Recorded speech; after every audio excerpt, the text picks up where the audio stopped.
बातमी पुण्याची आहे। पुण्यात बंडखोरी टाळण्याकरता भाजपचा नवा प्लॅन आहे। भाजप उमेदवारांची यादी लवकरच जाहीर होणार नाहीये असं सूत्रांकडून कळतंय।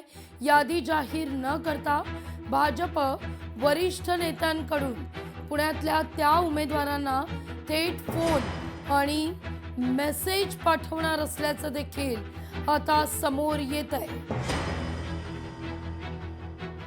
बंडखोरी टाळण्याकरता पुण्यात भाजपचा मेगा प्लॅनिंग। उमेदवारांची यादी लवकर जाहीर केली जाणार नाहीये।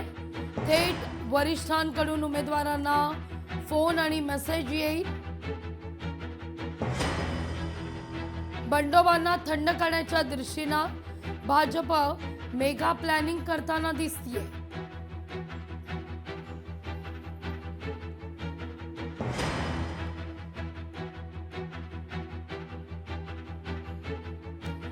पुण्यात राष्ट्रवादीत फिसकटल्याची चर्चा आहे। अजित पवार पोलीस संरक्षण न घेता एकटेच जिजाई बंगल्यावर पोहोचलेत, तर अजित पवार आणि अमोल कोल्हेंमध्ये अर्धा तास चर्चा झाली आहे। खरं तर ही दृश्य जी आपण या क्षणी पाहतोय ती परिस्थिती सर्वत्र राज्यात पाहायला मिळतीये।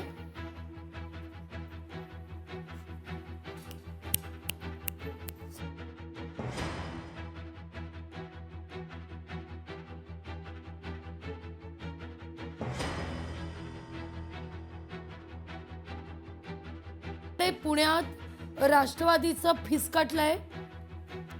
कालपर्यंत दोन राष्ट्रवादी एकत्र येण्यासंदर्भात चर्चा सुरू होती। दुसरीकडे आज मात्र चर्चा फिसकटल्याचं म्हटलं जात आहे। तर तिथं पुण्यात शिंदेंच्या शिवसेनेचा एकला चलो रेचा नारा आहे। 25 जागा जर आपल्याला दिला नाही, सन्मानपूर्वक वागणूक दिली नाही तर स्वबळावर जाऊ असं शिंदे म्हणतायत। ठाण्यात भाजप शिवसेनेत फिसकटल्याचं दिसतंय। स्वतंत्रपणे श्रीकांत शिंदे प्रचाराचा नारळ वाढवताना दिसतायत, तर तिथं ठाकरेंची सेना आणि मनसेतही धुसफूस सुरू आहे। आमचं सगळं काही आलबेल आहे असे सगळेच पक्ष जागा वाटपापर्यंत दाखवत होते, पण आता जेव्हा जागा वाटपाची वेळ आली तेव्हा मात्र ही धुसफूस, अंतर्गत कलह या निमित्तानं समोर येताना दिसतोय।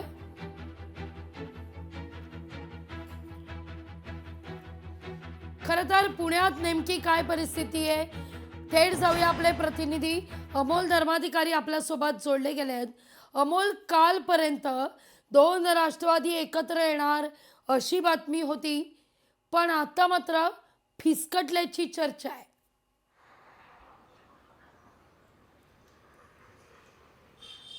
ही चर्चा रात्री उशिरापर्यंत होती, पण आज ज्या पद्धतीने अमोल कोल्हे आणि अजित पवार यांच्यामध्ये बैठक झालेली आहे आणि त्यामुळे पुन्हा एकदा दोन्ही राष्ट्रवादी एकत्र येण्याच्या चर्चा सुरू झालेल्या आहेत। कारण की काल दुपारी बारामती हॉस्टेलमध्ये अजित पवारांची शरद पवारांच्या पुण्यातील प्रमुख पदाधिकाऱ्यांनी बैठक घेतली होती।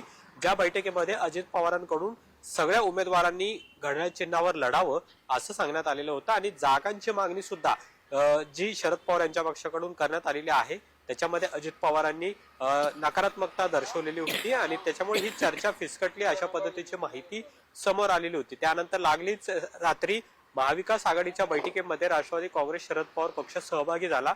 रात्री उशिरापर्यंत ही बैठक चालली, पण आज सकाळपासून नाट्यमय घडामोडी घडू लागलेल्या आहेत। कारण की सकाळी 7 वाजता अजित पवार हे बारामती हॉस्टेल येथे पोहोचलेले होते, पण अचानक 7:45 वाजता तो त्यांचा ताफा न घेता एकाच गाडीने अजित पवार हे त्यांच्या जिजाई बंगल्यामध्ये आले आणि जिजाई बंगल्यामध्ये अमोल कोल्हे यांच्यासोबत त्यांची जवळपास अर्धा तास चर्चा झालेली होती।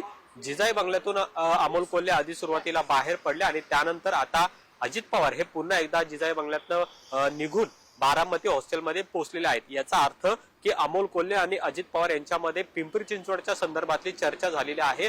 पिंपरी चिंचवडमध्ये काही जागांवरून दोन्ही राष्ट्रवादीमध्ये काल वाद झालेला होता, ज्याच्यामध्ये अजित पवार यांच्या पक्षाचे पिंपरी चिंचवडचे शहराध्यक्ष योगेश बहल हे सुद्धा नाराज झालेले होते आणि त्यामुळे कुठेतरी ही नाराजी दूर करण्यासाठी अजित पवार स्वतः काल पिंपरी चिंचवडमध्ये गेलेले होते. आझम पानसरे यांची सुद्धा त्यांनी भेट घेतलेली होती. आझम पानसरे हे पिंपरी चिंचवडचं एक मोठं व्यक्तिमत्व आहे, ज्याच्यामध्ये बऱ्यापैकी नगरसेवक हे त्यांच्या ऐकण्यातले आहेत. त्याच्यामुळे हा तोडगा काढण्यासाठी अजित पवारांनी काल त्यांची भेट घेतलेली होती आणि त्या भेटीनंतर आज सकाळीच अमोल कोल्हे हे अजित पवारांना भेटलं. त्याच्यामुळे कुठेतरी संकेत मिळत आहेत की या युतीच्या चर्चा दोन्ही राष्ट्रवादीच्या या पुन्हा एकदा सुरू झालेल्या आहेत का, कारण की अमोल कोल्हे हे सकाळपासून अजित पवार यांच्या बंगल्यावर होते.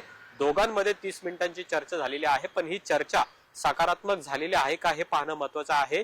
पुण्याबरोबरच पिंपरी चिंचवडमध्ये देखील दोन्ही राष्ट्रवादीने एकत्र लढावं अशी इच्छा अजित पवारांची आहे. त्याच्यामुळे या जागा वाटपांमध्ये आणि त्याचबरोबर कोणत्या चिन्हावर लढायचं यावर तोडगा निघतो का हे पाहणं महत्वाचं असेल. पण आता अजित पवार हे जिजाई बंगल्यातून निघाल्यानंतर बारामती हॉस्टेलमध्ये पोहोचलेले आहेत आणि त्यांच्या दररोजच्या ज्या बैठका इच्छुक उमेदवारांच्या ज्या भेटीगाठी आहेत त्या सध्या सुरू झालेल्या आहेत.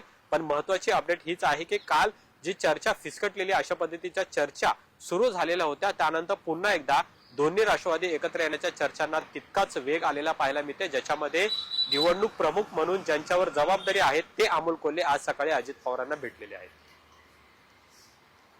पुण्यात ही परिस्थिती आहे. लोकशाही मराठी ऐका, पहा, जागरूक रहा.